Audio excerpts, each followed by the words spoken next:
Yes, sir.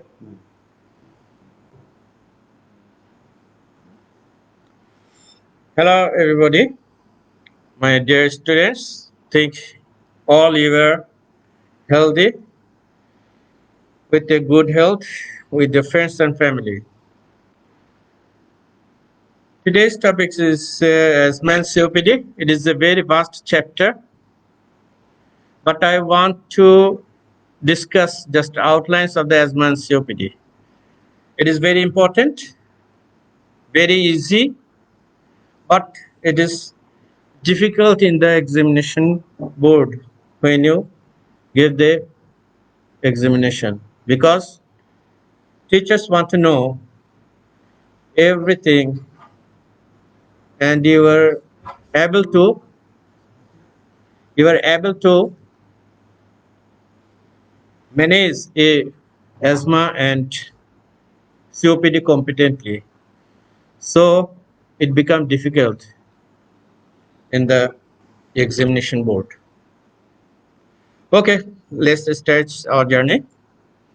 Here's a case scenario.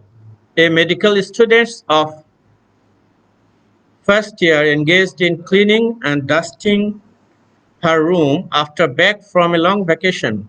Of course, it is a non-COVID era, and that time she developed sneezing, rhinorrhea, and after 1 hour, she admitted in ICU through emergency department with the complaints of shortness of breath that she could not complete a sentence and confusion state. At the time, her oxygen saturation was 90%, pulse 110 beats per minute. It is regular. Blood pressure 110 by 65 millimeter of mercury. Now, what is the most likely diagnosis? After discussion, we will come again in this phase. Now, case 2. A middle-aged man of 50 years admitted in ICU through emergency department.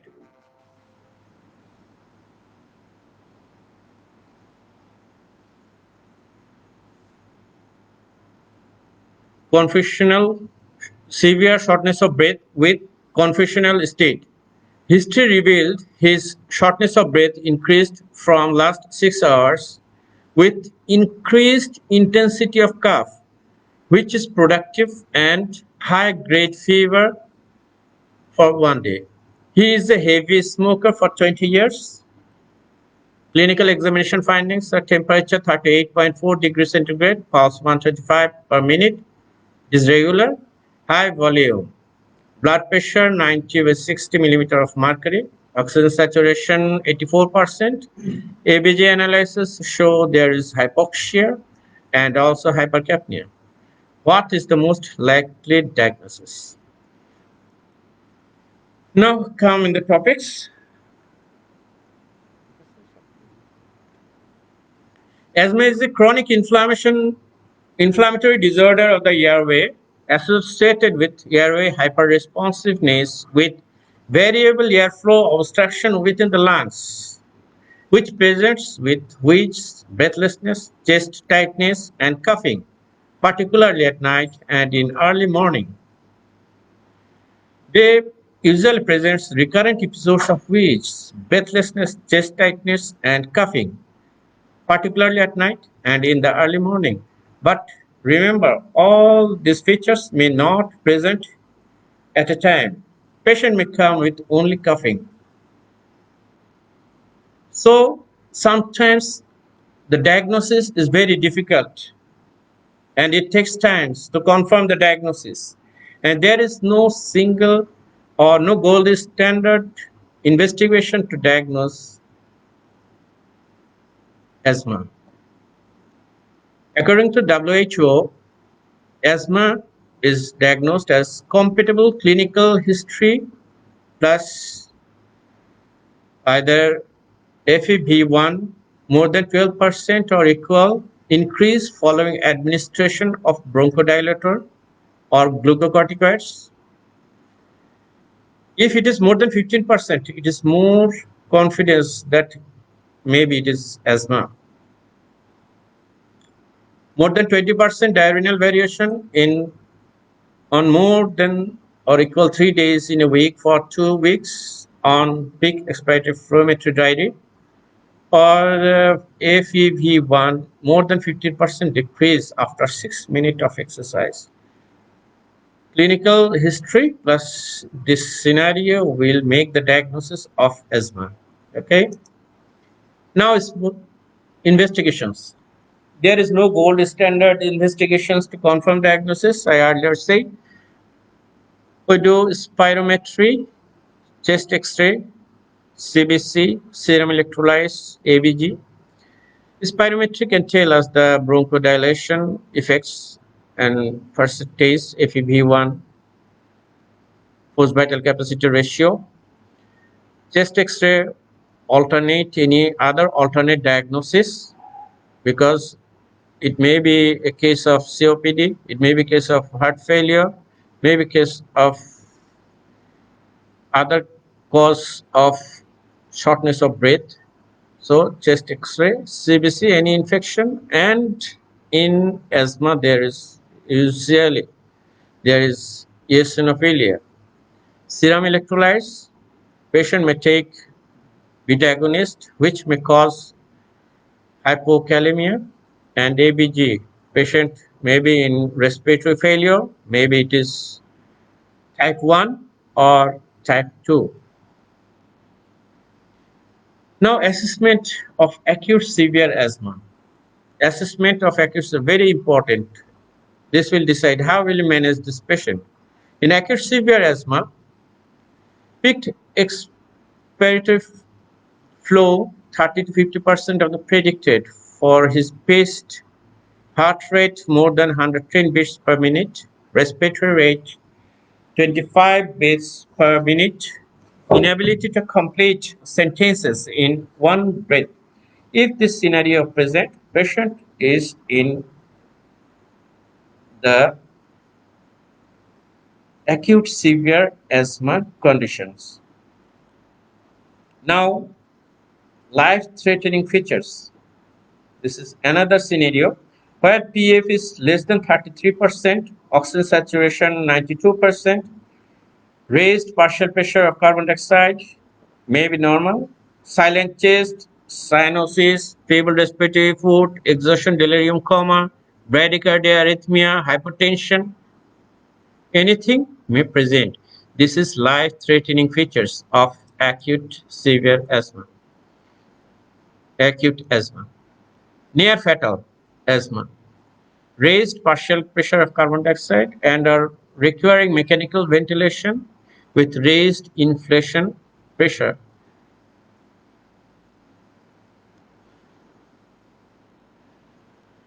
Now, the management plan of acute severe asthma. This patient is categorized into mild, moderate, and life-threatening conditions. If it is mild case, then did patient receive nebulized therapy before PF recorded? PF 76 to 100%. Before this, if patient take the nebulization of bronchodilators, if yes, but still it is 76%, then goes into the moderate. If not, give him bronchodilator inhalation, wait for 60 minutes. If improved, discharge with the usual treatment, and give advice him to return immediately efforts and consult with the GP within 48 hours in outdoor basis. If it is in the 51% to 75%, do a arterial blood gas, nebulize salbutamol 5 milligram, terbutaline 2.5 milligram, oxygen, high flow oxygen, and prednisolone 40 milligram orally. Then wait for 30 minutes. If not improve, go to life-threatening and acute severe asthma management. And if improved, Then discharge him in the home. Give prednisolone orally for 5 days, 40 milligram daily. Double the dose of the inhaled corticosteroid, and advice come if worse the condition, and appointment with a GP within 48 hours in outdoor basis. And now the life-threatening acute severe asthma, life-threatening acute severe asthma. In this moment, we should go through both some interventions and treatment at a time. We should do a blood gas analysis, intravenous access, chest X-ray, plasma theophylline levels, plasma potassium levels, and simultaneously we have to give nebulized salbutamol 5 milligram or tarbutaline 2.5 milligram 6 to 12 times daily or as required, high flow oxygen, and prednisolone 40 milligram orally or 200 milligram hydrocortisone IV. If not improved, patient obviously admitted in the hospital. If not improved, administer repeat salbutamol 5 milligram with ipratropium bromide 50 microgram by oxygen-driven nebulizers. If not improved, consider continuous salbutamol nebulizer 5 to 10 milligram per hour. If not improved, consider intravenous magnesium sulfate 1 to 2 milligram, 1 to 2 grams, over 20 minutes, or aminophylline 5 milligram per kg loading dose over 20 minutes, followed by a continuous infusion at 1 milligram per kg per hour, and correct the electrolyte and fluid balance. Special attention to the potassium level. This is the management plan of acute asthma. Acute asthma. It is a protocol. Now,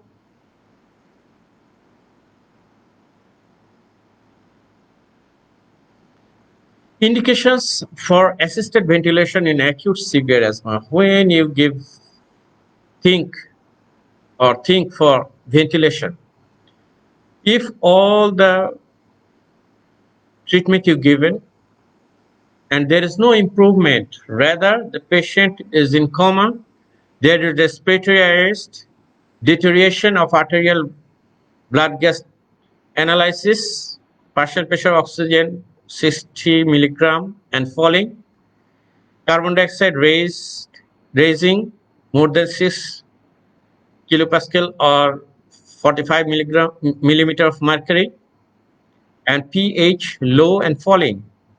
Patient exhaustion, delirium, drowsiness. If this scenario present and patient is worsening despite your effective management, all management, patient should think for ventilation. Now, asthma management. Yes, these are the stable patients. Asthma management of the stable patients. This is a very important chart. Here is asthma suspected. As I earlier said that asthma diagnosis needs sometimes time, few for sometimes it takes time to confirm the diagnosis. So if asthma suspected, short-acting beta agonist with inhaled corticosteroid ICS as needed. If the asthma diagnosis is confirmed, then regular use of preventer, that is ICS, and beta 2 agonist as required. One thing here, if he or she need 3 doses a week or more reliever, that is short-acting beta agonist, think it is not controlled. And if it is not controlled, go to another step. It is step up management. Another step, add-on therapies. Add a long-acting beta agonist with low dose of ICS. If not controlled, then add-on therapy. There is long-acting, if effective, long-acting beta agonist with moderate dose of ICS. And also, if not controlled adequately, then long-acting beta agonist, ICS, and trial of other therapy like leukotriene receptor antagonist, long-acting theophylline, long-acting muscarinic antagonist. If controlled, if not controlled, then higher dose of the drugs, increase ICS up to high dose, addition of drugs like leukotrienes, receptor antagonist, theophylline, beta agonist, tablets, and long-acting muscarinic antagonist, LAMA. If still not controlled, then oral steroid, and maximum highest dose of other drugs, and refer patients for specialized care. This is the step-wise step-up management. At the same time, you should step down. You should step down if asthma is controlled. If asthma is controlled, you should step down and maintain with the lowest dose of drugs that can maintain the control. Now, what is asthma control? We say that asthma is controlled when there is no daytime symptoms, no limitation of activities, no nocturnal symptoms are occurring due to asthma,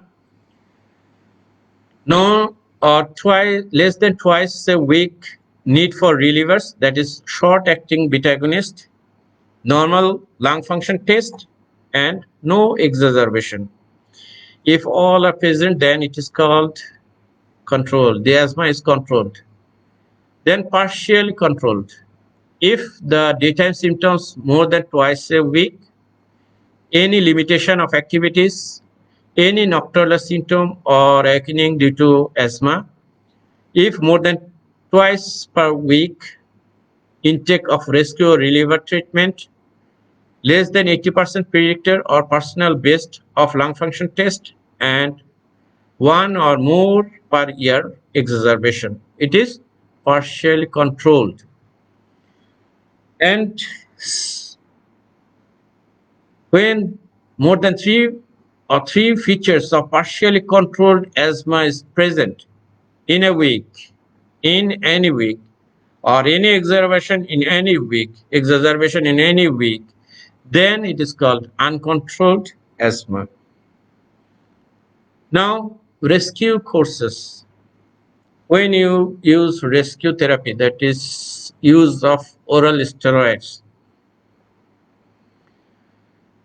if the symptoms and PEF progressively worsening day by day with a fall of peak expected for below 60% of the patient's personal best recording, onset of worsening of sleep disturbance by asthma, presence of morning symptoms until midday, progressive diminishing response to an inhaled bronchodilator, symptoms that are sufficiently severe to require treatment with nebulized or injected bronchodilators.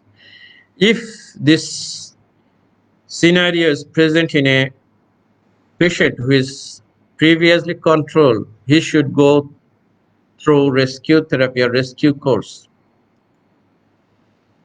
Now, when we will discharge a patient of asthma, after treatment, if every parameters become normal, then patient should be stable on discharge medication. Discharge medication. Nebulized therapy should have been discontinued for at least 24 hours. 24 hours, there is no need for nebulization. Peak respiratory should have reached 70% or more than 75% predicted or personal best. Acute attack should prompt at look for and avoidance of any trigger factors. Delivery of asthma education and provision of written self-management plan. When patient will come, what is control, this education should given to the patient. Now come to chronic obstructive pulmonary disease. Chronic obstructive pulmonary disease is defined as preventable and treatable disease. It is preventable and treatable disease characterized by persistent airflow limitation that is usually progressive and associated with an enhanced chronic inflammatory response in airways and the lung to noxious particles or gases. What are the risk factors? The most common risk factor is tobacco smoking and tobacco smoking. And other risk factors are indoor air pollution, biomass fuel use, occupational exposure like coal dust, silica, or cadmium, low birth weight, childhood infection, or maternal smoking, which affect the growth of lungs during childhood, infections, recurrent infections, which exercise decline of FEV1, low socioeconomic status, cannabis smoking. These are the environmental factors for COPD. Host factors, genetic factors, alpha 1 antitrypsin deficiency, other COPD susceptible genes are likely to be identified. So, here is alpha 1 antitrypsin deficiency. Usually, COPD occurs after 40 years.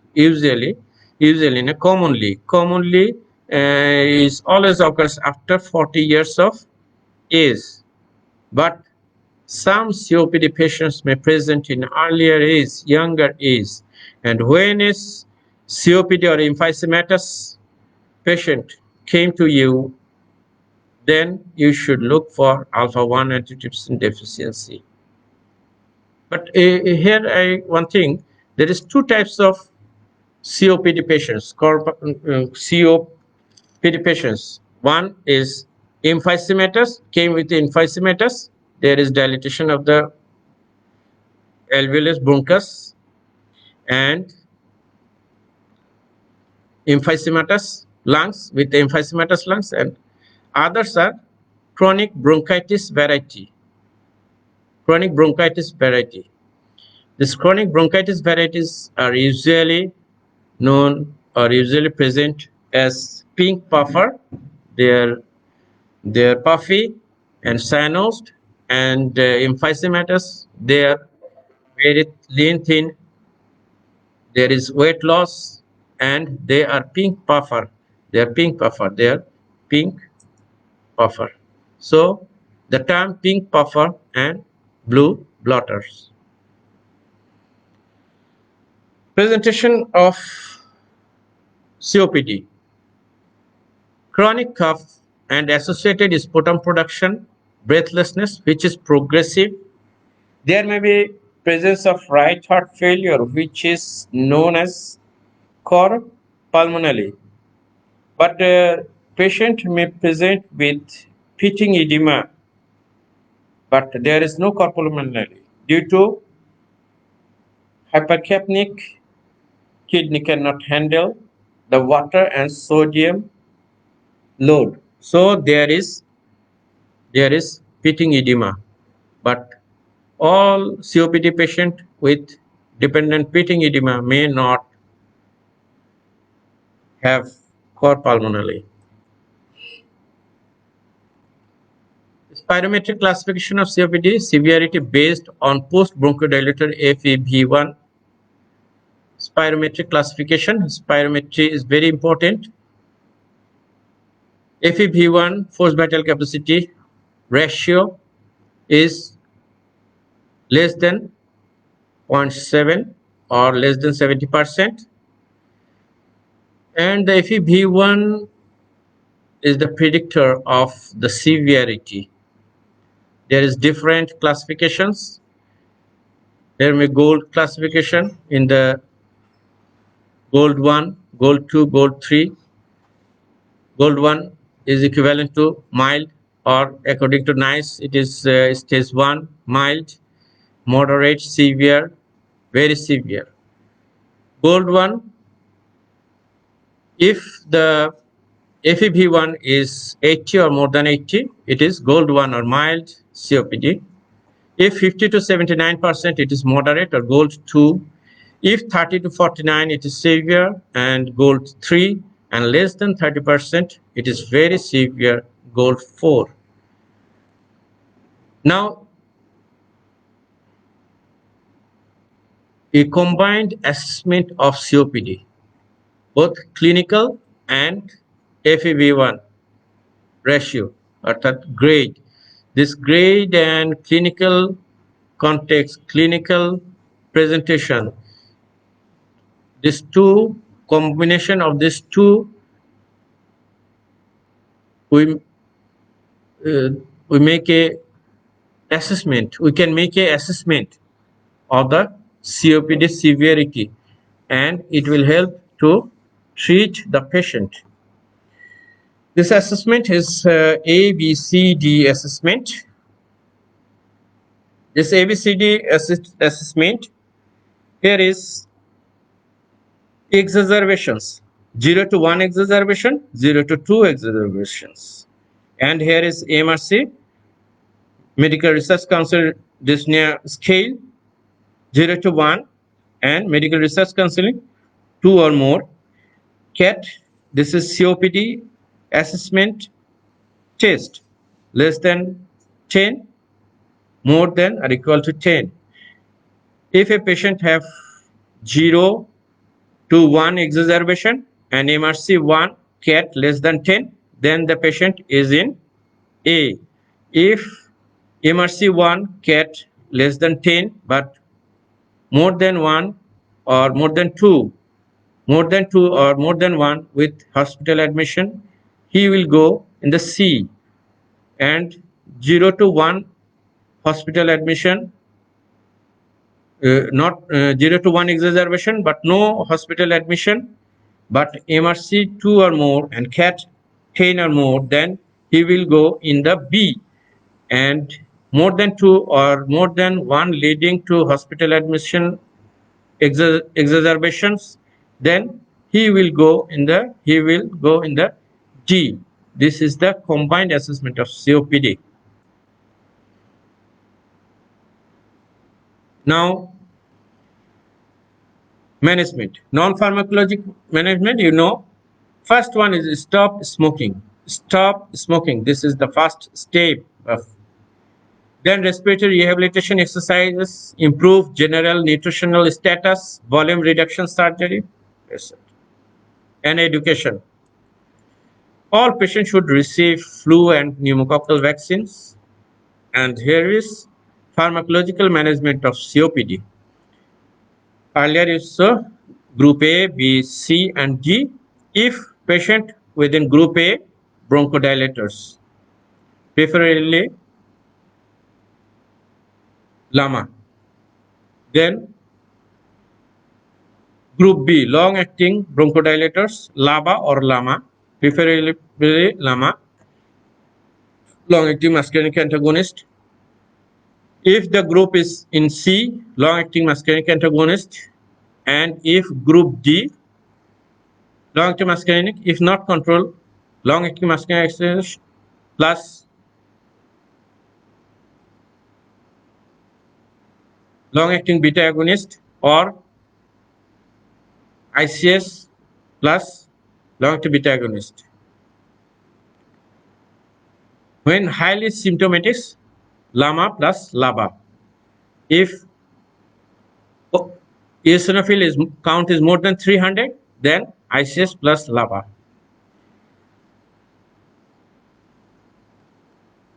Now, this is the dyspnea with COPD. Patient will take this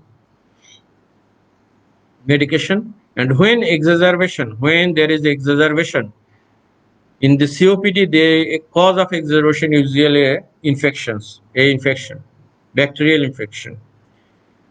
So this time, first LABA or LAMA, then ICS with LABA. If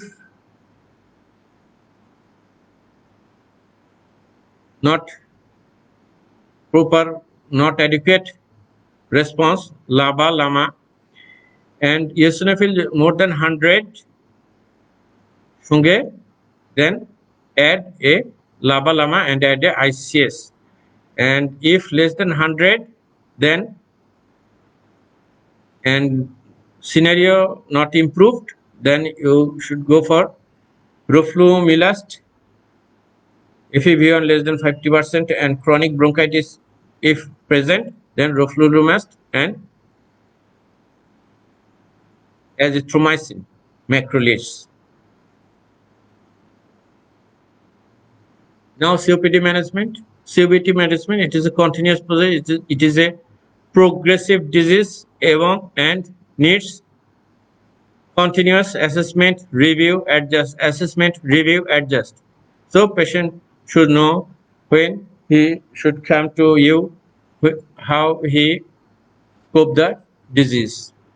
Review symptoms, dyspnea and exacerbations. Assess adequate inhaler technique adherence, non-pharmacological approach ensures, and then adjust. May accelerate the dose, switch inhaler device or molecules. When there is patient is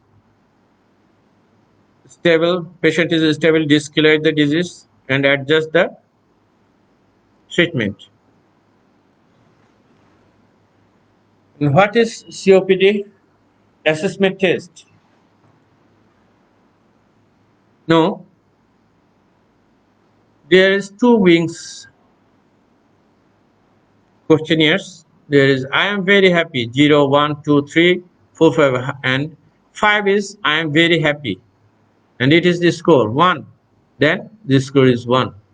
I never cough 0. If I cough all the time 5. So this is the CAT assessment for COPD. And you all know the Modified Medical Research Council dyspnea scale.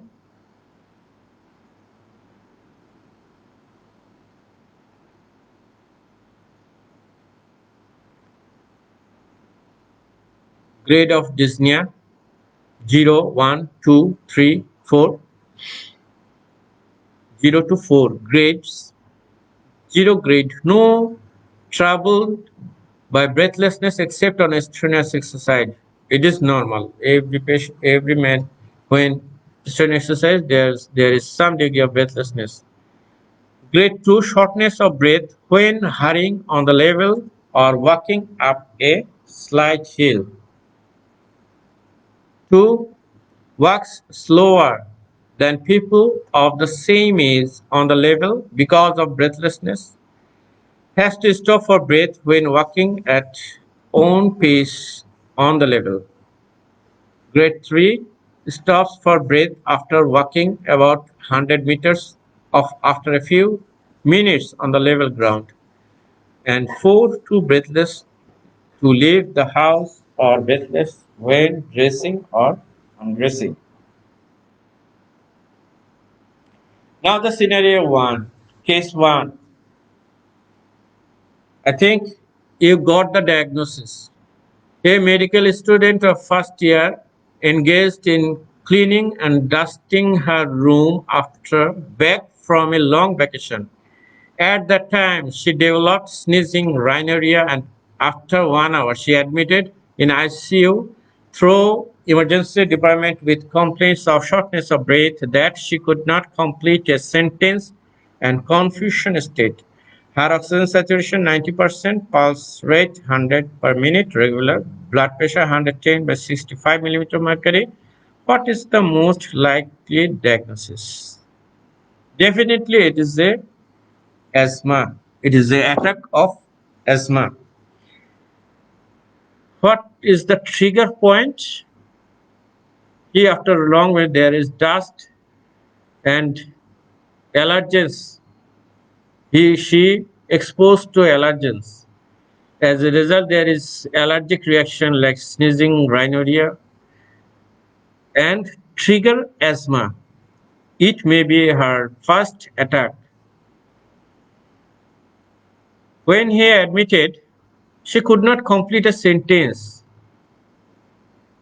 and patient is confusion state.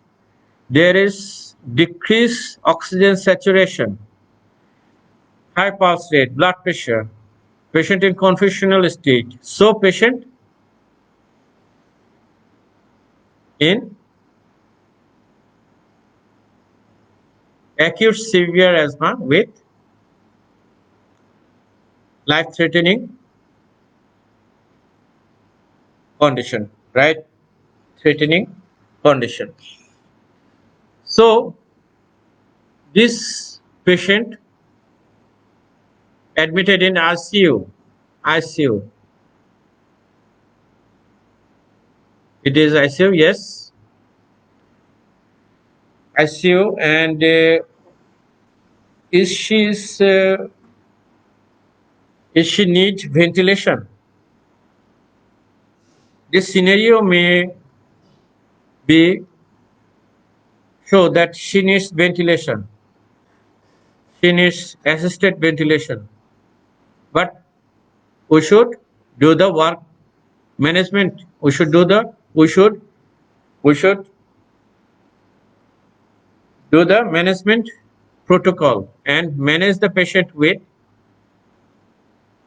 oral or IV steroids, bronchodilators, continuous bronchodilators, with, and if the condition is improved, then she may not need a ventilation. But if deteriorates or not improving, then she may need a assisted ventilation support.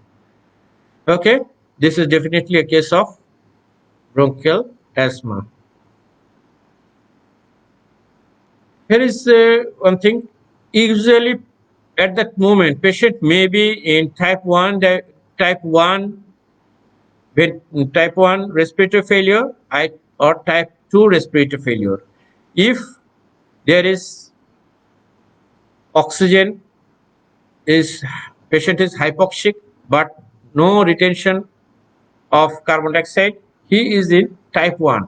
But maybe in type 2 also, if there is exhausted, no exhausted, no respiratory effort, patient is silent chest, there may be retention of carbon dioxide and lead to type 2 respiratory failure.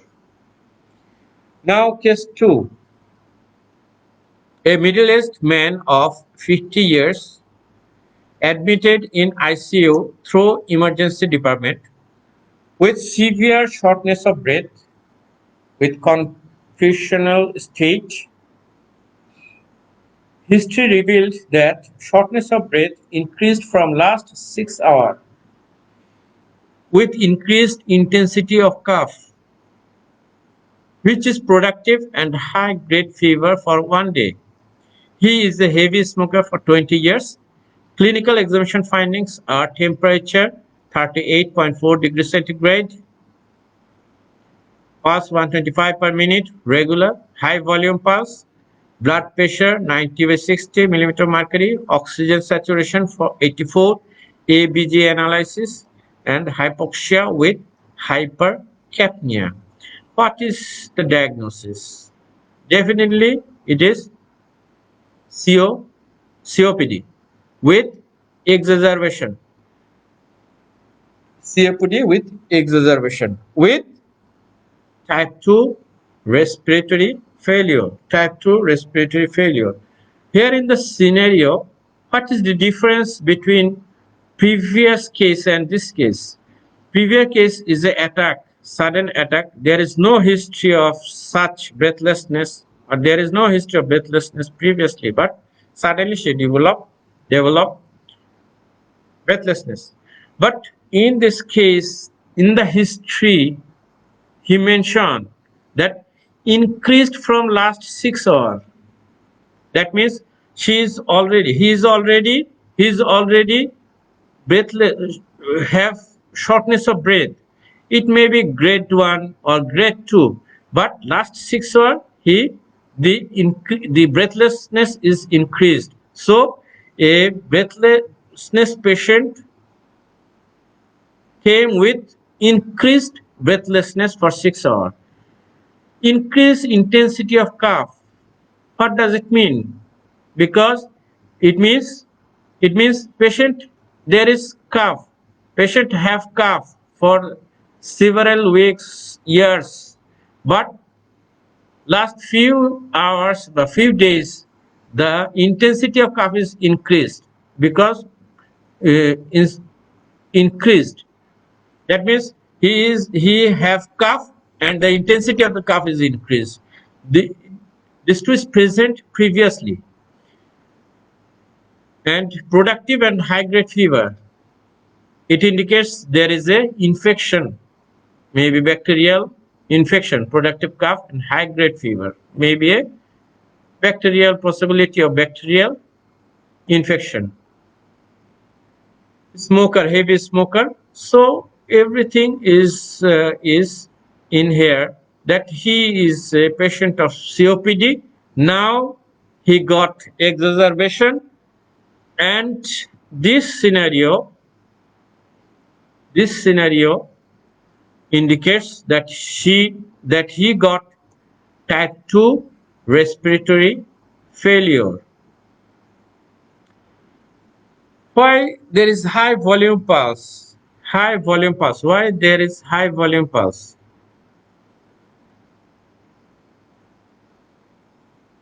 Because this hypercapnia, retention of carbon dioxide in the blood, hypercapnia. A hypercapnic patient may present with high volume pulse, warm periphery. The periphery is also warm. Warm periphery. There is flapping tremor, and also if we do an ophthalmoscopy, there is papilledema. So it is a feature of hypercapnia. We see it in the ABG analysis. So that's all, my dear students. Stay safe, maintain distance, social distance, and see you again, I hope. Thank you very much.